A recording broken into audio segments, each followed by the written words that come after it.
பாமக உங்க திமுக கூட்டணி வரதுக்கு வாய்ப்பு இருக்கா? எப்ப நான் கூட்டணி பத்தியே பேச வரல. நீங்க கூட்டணினா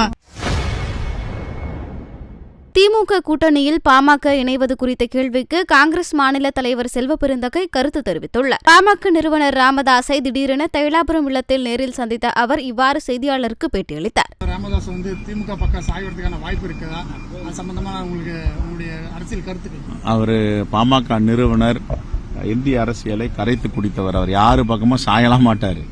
அந்த முடிவு எடுக்கிறது நியாயமான முடிவு. எது தமிழ்நாட்டுக்கு தேவையோ அந்த முடிவு எடுப்பார். தொடர்ந்து கலைஞரை பாராட்டிட்டே வராரு. அவரை போல நான் இருக்கணும், அவரை போல நாங்க என் மகன் இருக்கணும் அப்படின்னு சொல்லி சொல்றாரு.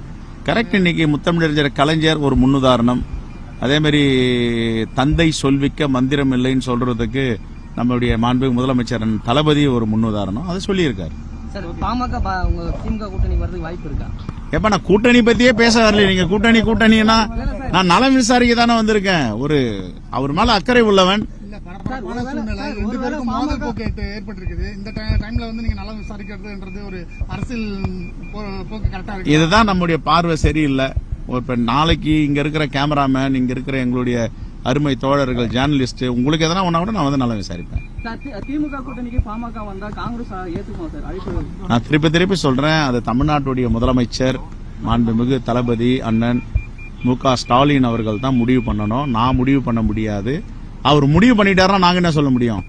இல்லங்க நான் ஏத்துக்கிறேன் பாமக உள்ள வருது, நம்ம என்ன சொல்ல முடியும்? ஒன்னும் சொல்ல முடியாது.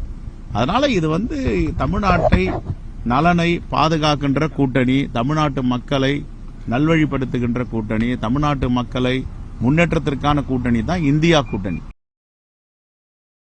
செய்திகளை உள்ளது உள்ளபடி தெரிந்து கொள்ள ரெஃப்ளெக்ட் நியூஸை சப்ஸ்கிரைப் பண்ணுங்க.